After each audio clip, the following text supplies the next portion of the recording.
Le désert d'Atacama.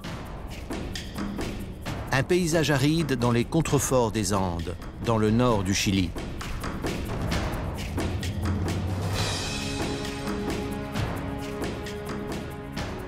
Avec ses déserts de sel et ses lacs salés, ses volcans et ses dunes désertiques, c'est l'une des dernières terres sauvages d'Amérique du Sud.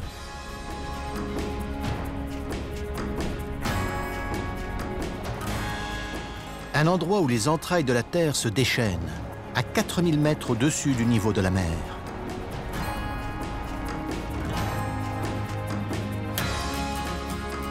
Un avant-poste isolé où des scientifiques explorent l'univers et ses origines.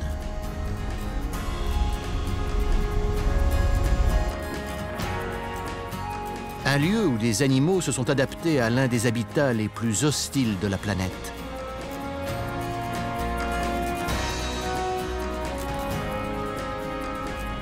Découvrez des images comme vous en avez rarement vu de l'un des déserts les plus hauts et les plus secs du monde.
Le désert d'Atacama.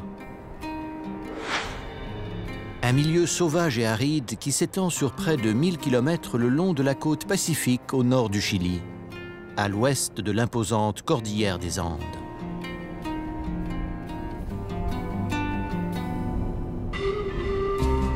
À l'exception des pôles, c'est la région la plus sèche de la planète. Dans certaines parties de ce désert côtier, il tombe en moyenne 1 mm d'eau par an, ce qui fait de l'Atacama un désert 50 fois plus aride que la vallée de la mort en Californie.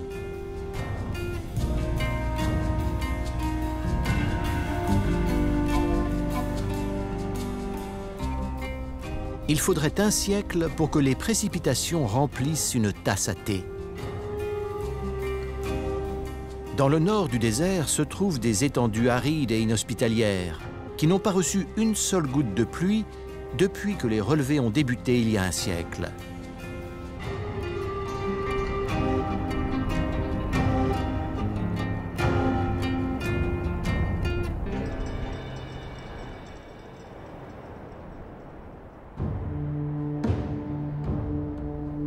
Au loin, à l'est de l'Atacama, la cordillère empêche l'air humide venant d'Amazonie d'atteindre le désert. Contraint de s'élever au contact des Andes, l'air refroidit et se condense en altitude, formant de vastes nuages qui arrosent les versants de la montagne.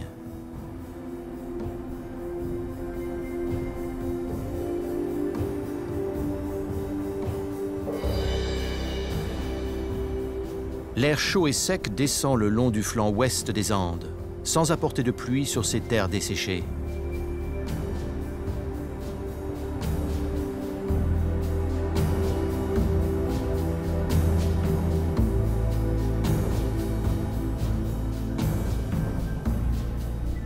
Dans le désert, les températures atteignent 26 degrés en journée et peuvent tomber en dessous de zéro pendant la nuit.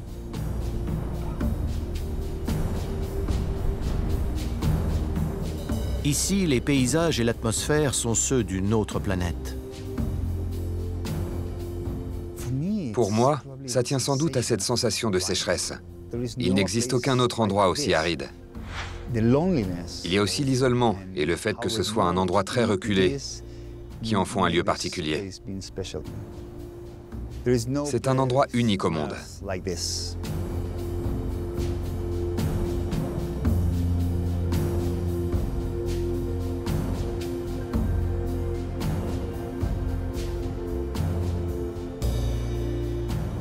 Cette impression d'être dans un autre monde est renforcée par la majestueuse vallée de Mars. Lorsque le prêtre belge Gustave Lepage arriva ici dans les années 1950, il baptisa cet endroit la Valle de Marte, à cause de sa ressemblance avec la planète Mars. Mais ce nom prêta à confusion. Vallée de Mars et Vallée de la Mort, c'est phonétiquement proche en espagnol. Valle de la Muerte et Valle de Marte. Il l'a baptisé Vallée de Mars. Mais les gens ont commencé à changer le nom. Marte est devenu Muerte. C'est donc devenu la Vallée de la Mort.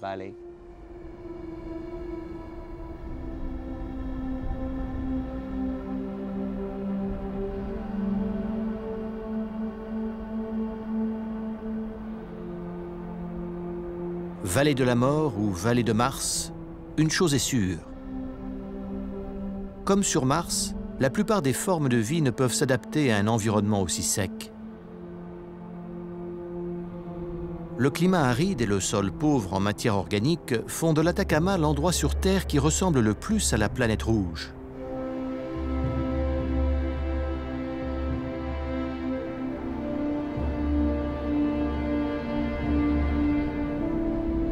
C'est donc logiquement ici que la NASA a testé les rovers envoyés sur Mars.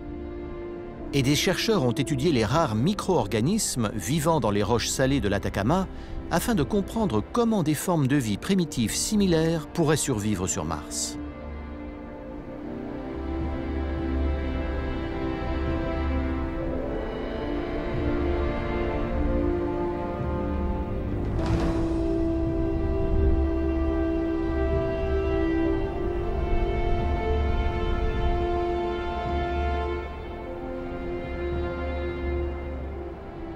Dans la zone la plus aride de l'Atacama, il n'y a aucun signe de vie.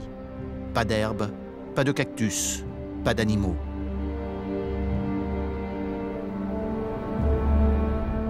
Seulement le désert à perte de vue.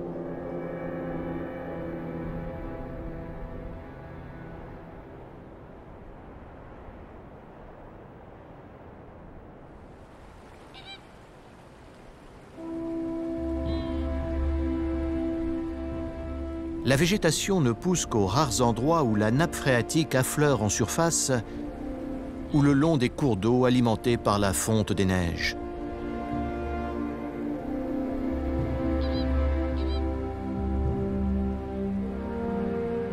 Les rares animaux qui survivent ici, à l'instar de ces vigognes, se sont adaptés aux conditions extrêmes. Chaleur torride, nuit glaciale et air raréfié.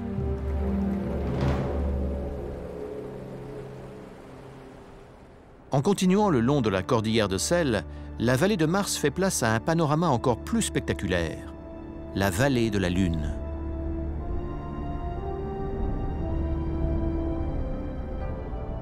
Ce qui était un lac salé il y a plus de 25 millions d'années a donné naissance à un incroyable paysage lunaire. Des couches de minéraux formées suite à l'évaporation du lac ont été modelées par l'érosion de l'eau, les températures extrêmes et les vents déchaînés venus des Andes. Le maître ici, c'est le vent, car c'est lui qui a sculpté cet endroit. Il a modelé ses formes au cours des derniers millénaires. Sans le vent, ce ne serait qu'une masse rocheuse. Sans doute colorée, mais pas aussi belle qu'elle ne l'est. Surplombant le terrain volcanique abrupt, une sculpture façonnée dans le sel, le gypse et l'argile, semble porter son regard au-delà du cratère central de la vallée, tel un sphinx majestueux.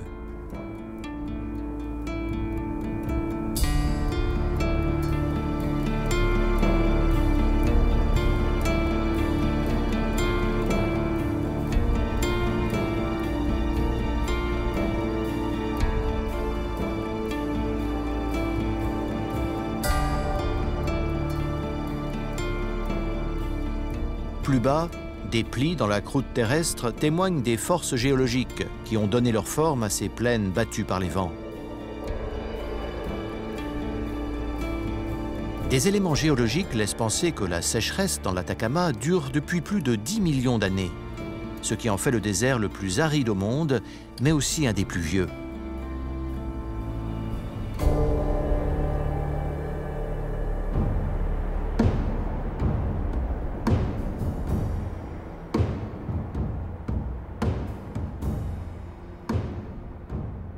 Une dune immaculée, balayée par le vent, s'élève à près de 100 mètres au-dessus de la vallée de la Lune.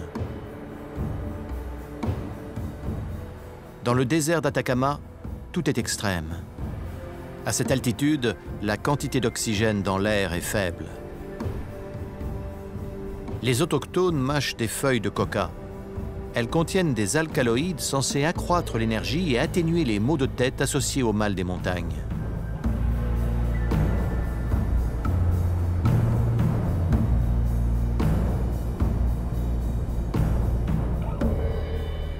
Le soleil brûlant chauffe l'air raréfié et bombarde le désert de rayons UV bien plus dangereux qu'ils ne le sont au niveau de la mer.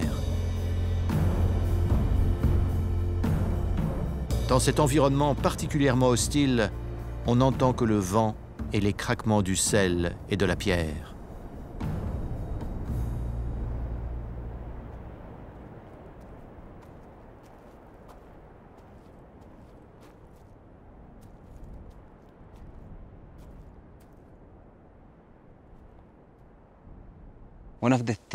Parmi les choses qui font de la vallée de la Lune et de la vallée de la mort des endroits si particuliers, il y a le silence.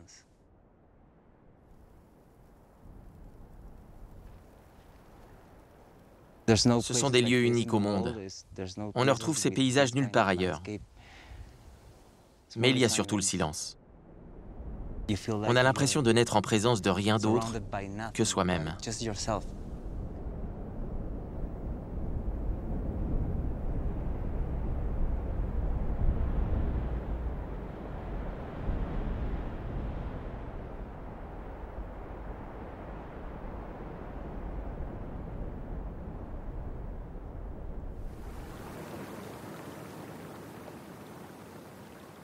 Dans le canyon de Gwatin, le silence de la vallée de la Lune est rompu par le murmure de la rivière Vilama. Elle prend sa source dans la rivière Puritama, dont les eaux chaudes sont chargées de minéraux, et dans la rivière Purifica, dont les eaux claires et froides proviennent de la fonte des neiges andines.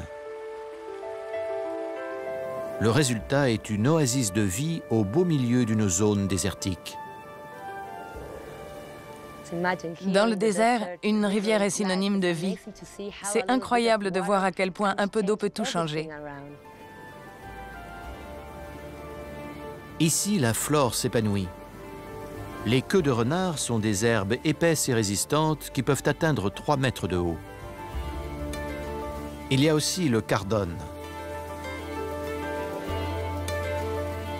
Ce cactus pousse d'à peine plus d'1 centimètre par an.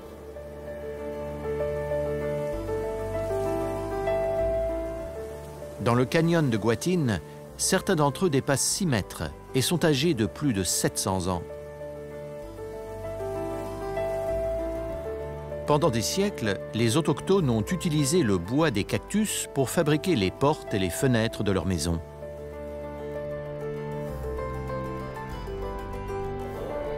Le soleil ocre descend vers l'horizon, tandis qu'une nouvelle journée s'achève dans le désert d'Atacama.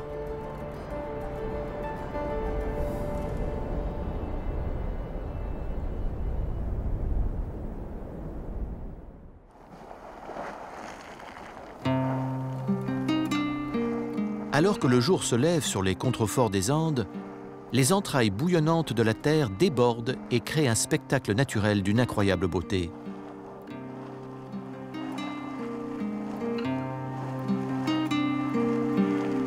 À plus de 4200 mètres au-dessus du niveau de la mer, la nature fait jaillir une de ses merveilles les plus spectaculaires, les geysers d'El Tatio.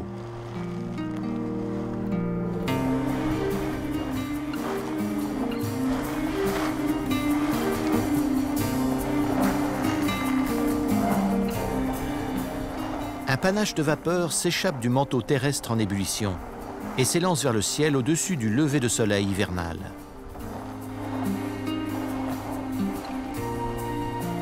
Les 80 geysers d'El Tatio sont encore plus spectaculaires à l'aube, lorsque sous l'effet de l'air froid, la vapeur chaude surgit des profondeurs, se condense. El Tatio est un lieu magique.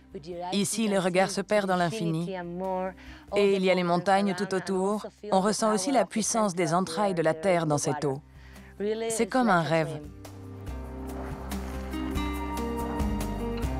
Les geysers jaillissent à travers des fissures qui s'enfoncent profondément dans la croûte terrestre. L'eau froide de la nappe phréatique s'infiltre dans ces fissures et rencontre des roches brûlantes. Chauffée au-delà de son point d'ébullition, l'eau ainsi piégée se transforme en vapeur et cherche à s'échapper.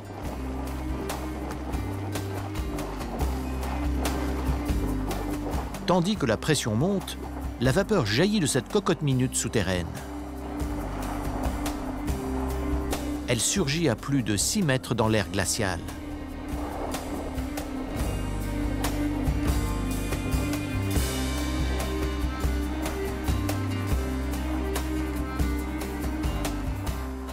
El Tatio signifie le grand-père qui pleure en langue Kunza. Grand comme 6 terrains de football, c'est le champ géothermique le plus vaste de l'hémisphère sud et le 3e plus vaste au monde.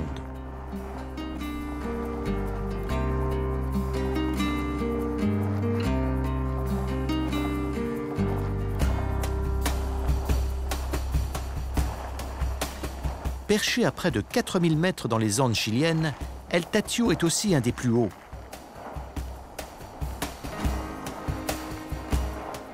À cette altitude, l'eau bout à seulement 86 degrés, contre 100 degrés au niveau de la mer.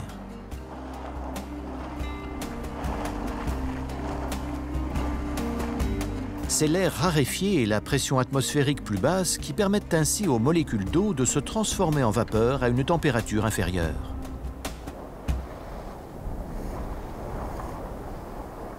Un cratère alimenté par des rivières souterraines chaudes bouillonne dans les premières lueurs de l'aube. El Tatio est sans conteste une merveille des Andes.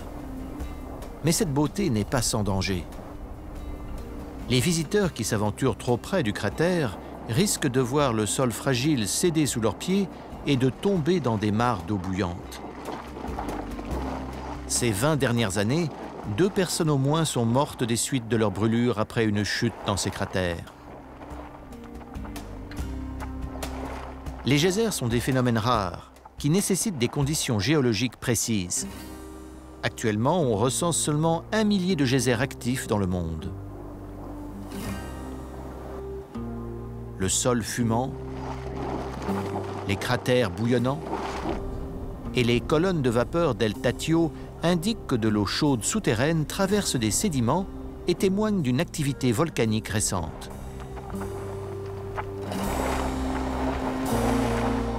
Le site est entouré par des volcans actifs qui peuvent entrer en éruption à tout moment.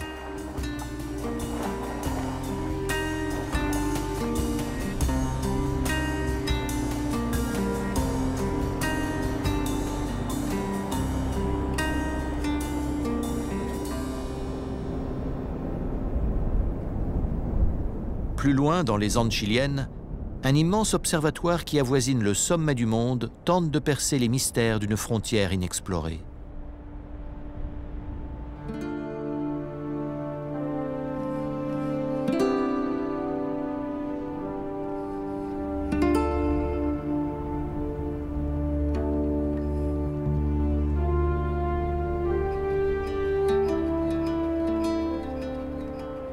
Ici, dans l'air raréfié des montagnes, cet immense complexe astronomique étudie l'univers et ses origines.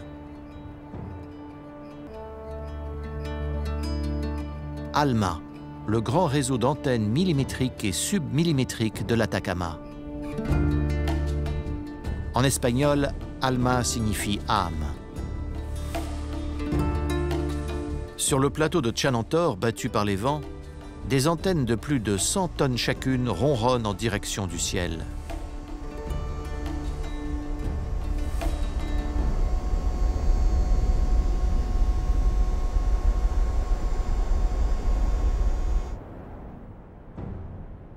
En Kunza, la langue des Indiens Atacama, Chanantor signifie « l'endroit où on vole ». Le complexe est situé à plus de 5000 mètres au-dessus du niveau de la mer, la même altitude que le camp de base de l'Everest. Les scientifiques ont trouvé là un endroit idéal pour explorer le ciel. ALMA est issu d'un partenariat entre l'Europe, l'Amérique du Nord et l'Asie de l'Est. Nuit et jour, 150 personnes venues des 4 coins du monde travaillent par équipe qui se relaient et dorment dans des logements construits sur place. Blotti entre les hauts sommets des Andes, ALMA domine plus de 40% de l'atmosphère terrestre. Le site est déjà presque à mi-chemin de l'espace. La vapeur d'eau présente dans l'atmosphère absorbe les signaux venus de l'espace et empêche habituellement les astronomes d'observer les régions lointaines de l'univers.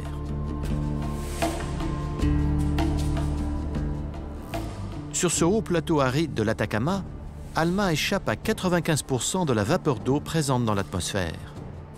Les scientifiques peuvent ainsi observer plus précisément les zones sombres et reculées du cosmos.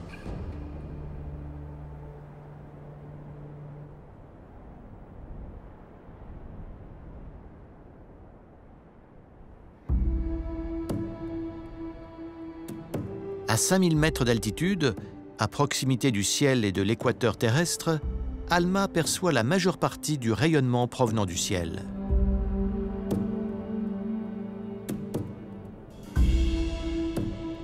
Le vaste plateau de Chanantor permet de disposer 66 antennes géantes, en les espaçant d'une distance qui peut varier de 150 mètres à 16 km. Elles permettent d'obtenir des images de l'univers qu'il est impossible d'obtenir avec un télescope traditionnel.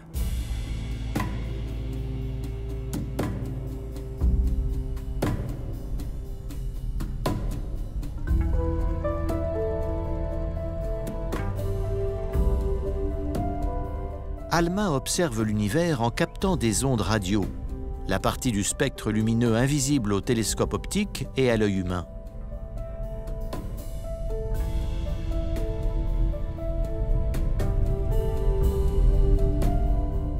Ces ondes radio venues des profondeurs de l'espace renferment des secrets sur les étoiles et les galaxies, nées durant les âges sombres cosmiques il y a plusieurs milliards d'années.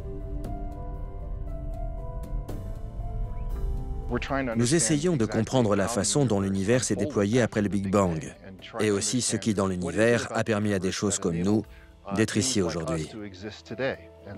En remontant loin dans l'espace, nous remontons aussi dans le temps. Et en faisant cela, nous comprenons comment les galaxies, les étoiles et les planètes se sont formées. Tout ceci nous permet de comprendre d'où nous venons et peut-être aussi où nous allons.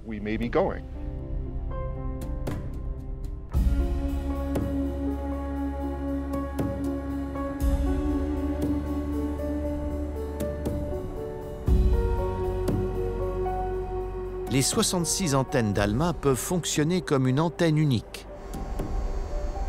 Elles pivotent de façon synchronisée et combinent leurs signaux pour former un télescope géant capable de scruter le cosmos à la recherche de la moindre trace de lumière et de fournir des images inédites de l'univers.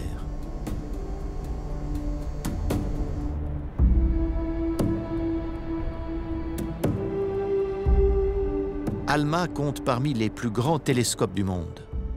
Il scrute à travers des rideaux de poussière cosmique et de gaz pour observer la formation d'étoiles et de galaxies à des milliards d'années-lumière.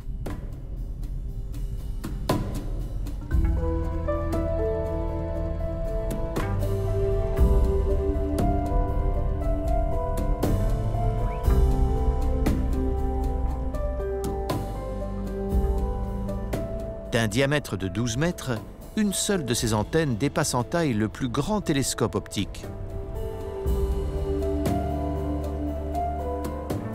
En combinant les signaux des 66 antennes réparties, ALMA obtient la résolution d'un télescope de 15 km de diamètre.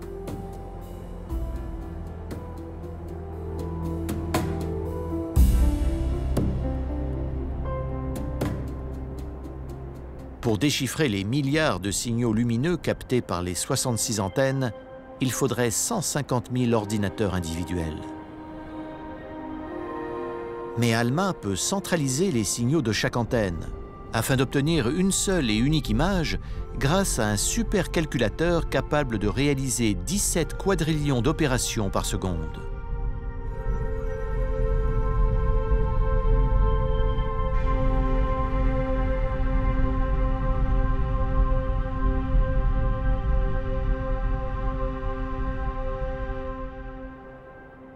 Chacune des antennes installées à Tchanantor est une merveille d'ingénierie. Les panneaux qui les recouvrent doivent être parfaitement lisses, avec une surface de réflexion d'une précision extrême, de l'ordre de 25 micromètres.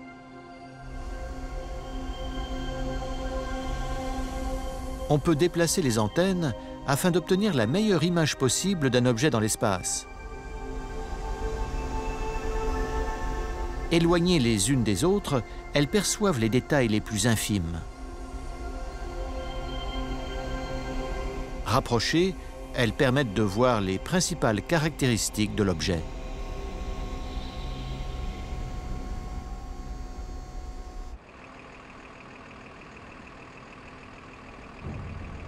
Mais soulever une antenne, la transporter sur 35 km pour l'acheminer en haut d'une montagne, et la positionner avec une précision de l'ordre du centième de centimètre est en soi une prouesse technologique.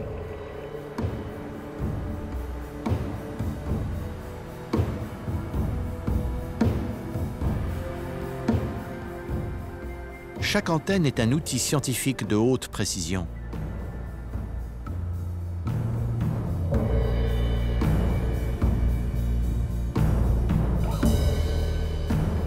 Les déplacer dans cet endroit parmi les plus reculés du monde nécessite l'usage d'un véhicule sophistiqué, conçu spécialement pour cette tâche délicate.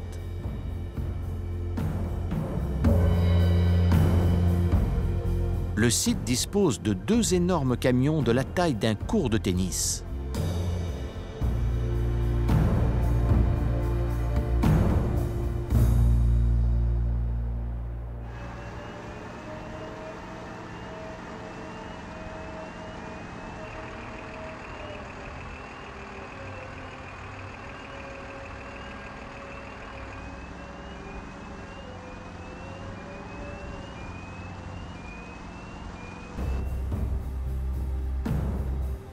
Des opérateurs hautement qualifiés sont capables de les piloter à distance pour les manœuvres compliquées.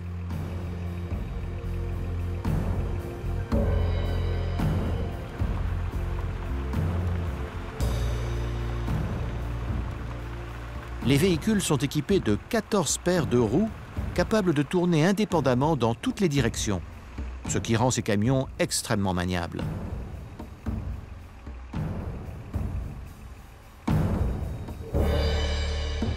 Deux moteurs de 700 chevaux leur permettent d'atteindre une vitesse maximale de 11 km/h lorsqu'ils sont chargés.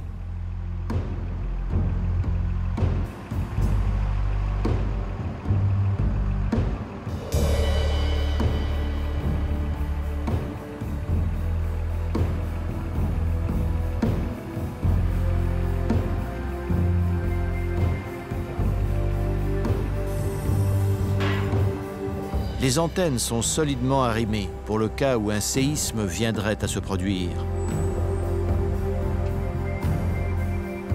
Des stabilisateurs et un système de refroidissement permettent aux antennes de fonctionner pendant qu'on les transporte dans cet environnement qui compte parmi les plus rudes de la planète.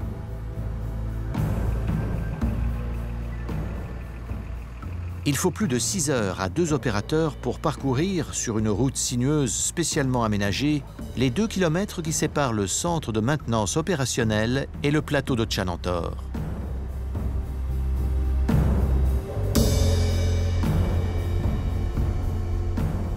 Une fois l'antenne mise en place sur les hauteurs du désert chilien, les astronomes peuvent sonder les zones froides et reculées du cosmos pour en percer les secrets.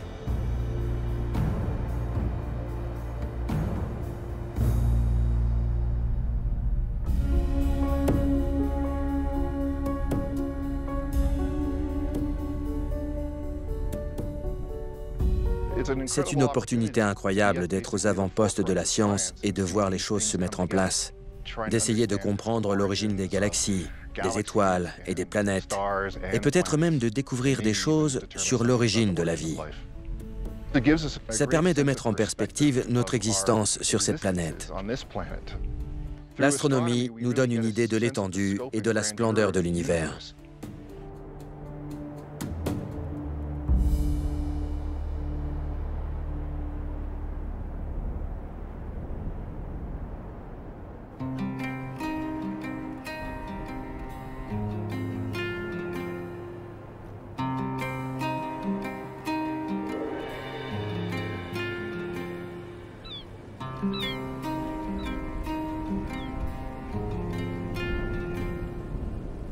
Sur les hauts plateaux des Andes, non loin du site d'Alma, un paysage étrange et désertique abrite le secret d'un passé géologique lointain.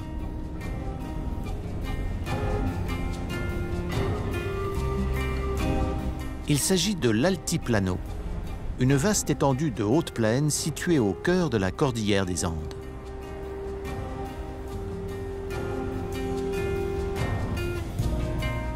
Ici, sur les contreforts d'une chaîne volcanique, tout près de la frontière argentine, se trouve un des paysages les plus saisissants de l'Altiplano, le désert de sel d'Aguas Calientes.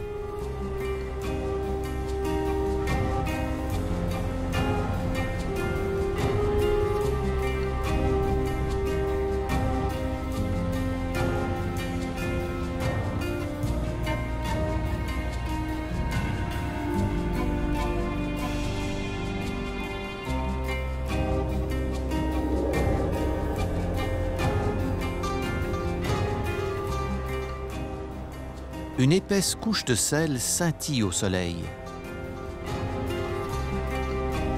Autrefois s'étendait ici un immense lac salé qui s'est évaporé dans ce climat aride.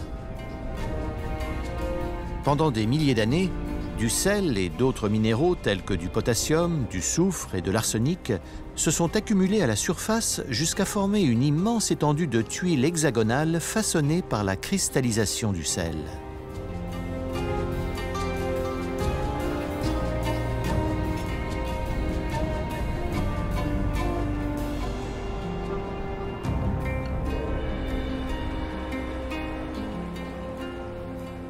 À côté d'Aguas Calientes, une ouverture dans la croûte terrestre a donné naissance à une étendue d'eau miroitante.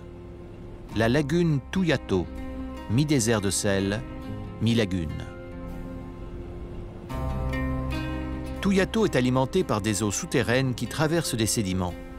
Elle s'écoule depuis les volcans endormis qui entourent la lagune.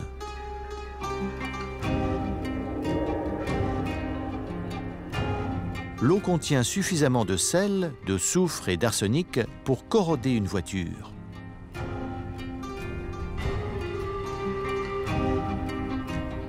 Malgré leur toxicité, ces eaux débordent de vie. Algues, micro-organismes et minuscules crevettes appelées Artemia font de ce lieu un des terrains de chasse préférés des Flamands.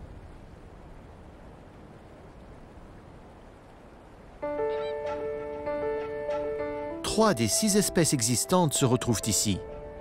Les flamands de James, les flamands des Andes et les flamands du Chili. Les flamands naissent avec un plumage gris. Leur couleur rose vient d'un pigment organique présent dans les Artemia, leur principale source de nourriture.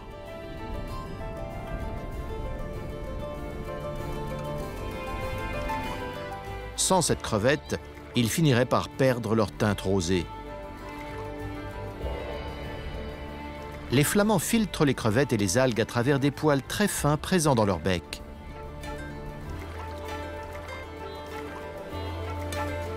Tel un piston, leur langue monte et descend 6 fois par seconde. Elle pousse l'eau dans leur bec et leur permet de filtrer la nourriture. Ils séparent l'eau salée et la nourriture. Ils passent 80% de la journée à manger comme ça, en faisant ce bruit-là. Ils rejettent l'eau, tout en gardant les algues, les crevettes et les autres invertébrés.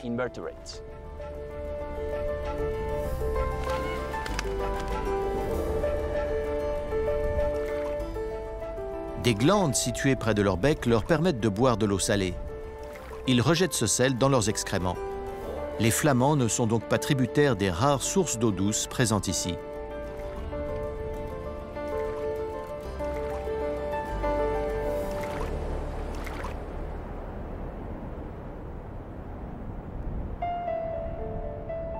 Un autre animal est parfaitement adapté à ces hauts plateaux et à l'extrême sécheresse du désert d'Atacama.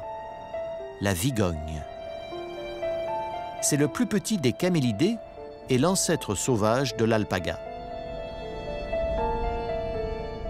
Les vigognes peuvent rester plusieurs jours sans boire et au besoin, elles sont capables de s'abreuver d'eau salée.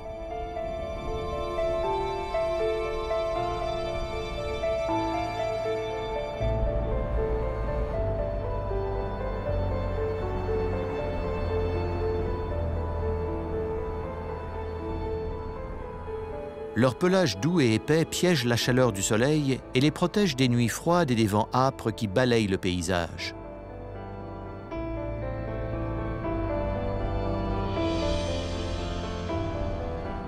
Cette jeune femelle broute les herbes courtes et robustes qui poussent sur les plaines andines.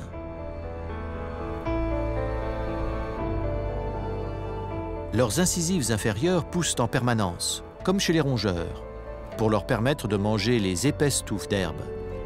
Mais ici, dans cet environnement parmi les plus rudes de la planète, la survie est une lutte. En vieillissant, les vigognes perdent malheureusement leurs dents inférieures. Et comme elles mangent des herbes qui sont assez dures, elles ne peuvent plus se nourrir et elles meurent de faim.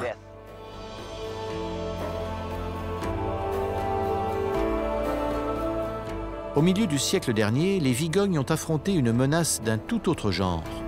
Chassées pour leur pelage, elles ont failli disparaître. Dans les années 70, il n'en restait que 6000.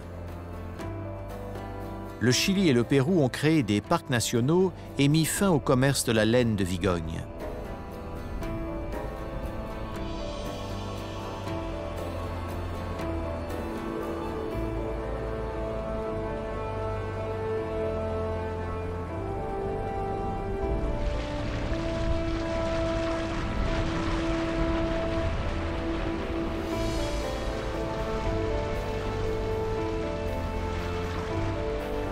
Aujourd'hui, on compte plus de 350 000 vigognes.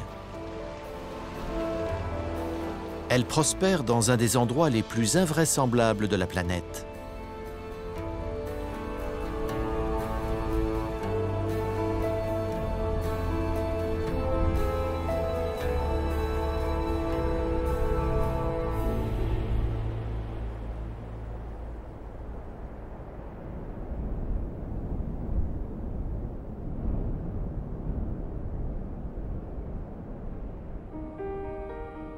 Les paysages âpres et stériles de l'Atacama abritent le désert le plus sec au monde.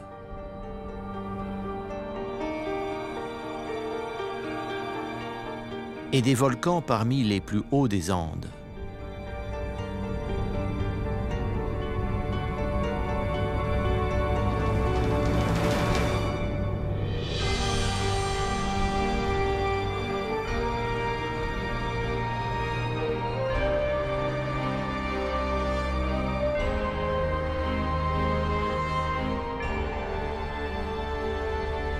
Ici, à la frontière entre le Chili et la Bolivie, un géant majestueux transperce les nuages.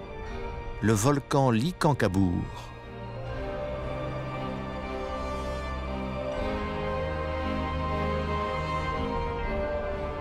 Licancabur signifie « montagne du peuple » dans la langue atacamène. À 5900 mètres d'altitude, c'est l'un des plus hauts volcans des Andes.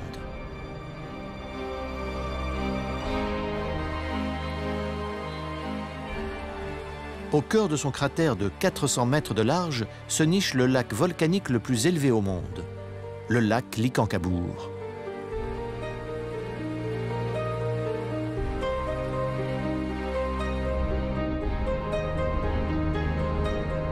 Le Likankabour est un volcan endormi, ce qui signifie qu'il pourrait entrer en éruption à tout moment avec une violence inouïe.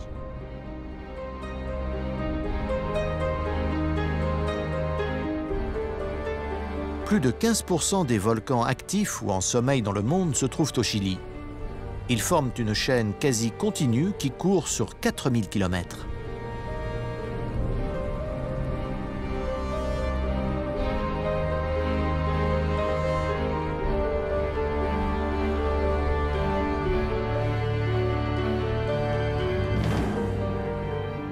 Les séismes sont fréquents et les éruptions représentent un danger permanent.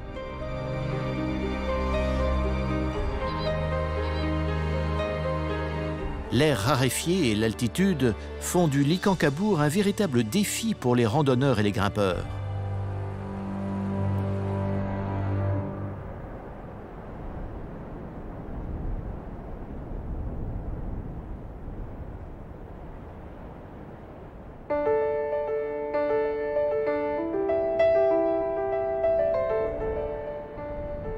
Des centaines de kilomètres de pistes serpentent à travers l'Atacama.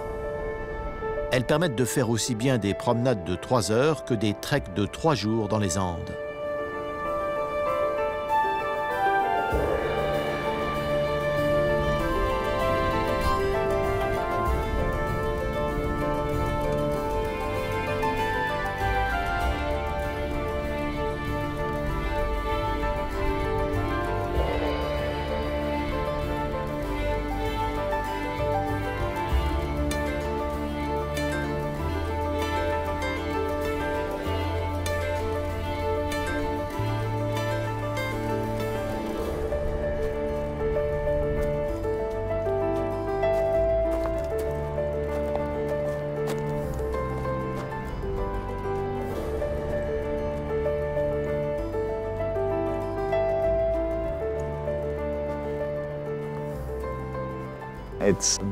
Il est très important de venir ici avec quelqu'un qui connaît parfaitement les lieux.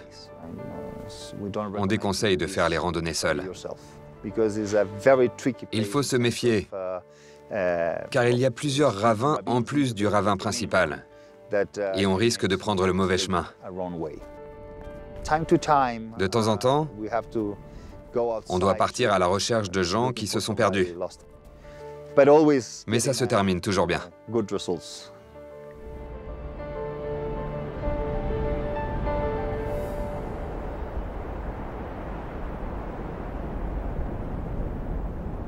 Depuis les paysages arides et singuliers de la vallée de la Lune, jusqu'au spectaculaire geyser d'El Tatio, le désert d'Atacama est un trésor naturel et géologique. Et l'un des derniers grands espaces sauvages.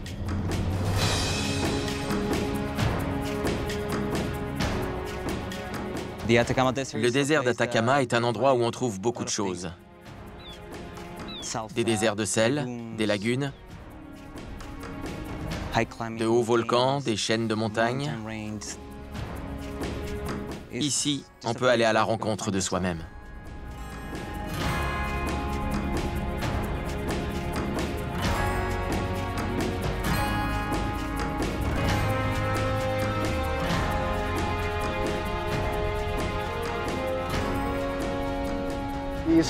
C'est un endroit pour la contemplation et la méditation.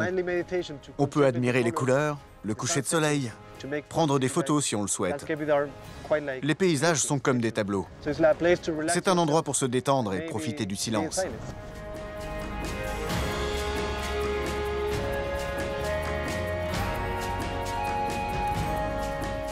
C'est un lieu qui invite à l'introspection. On se sent connecté à tout ce qui nous entoure car on peut écouter le silence. Tout ce qu'on entend ici, c'est le souffle du vent. On peut se recentrer. On se sent reconnaissant d'être ici, au milieu de nulle part, et d'assister à toute cette magie.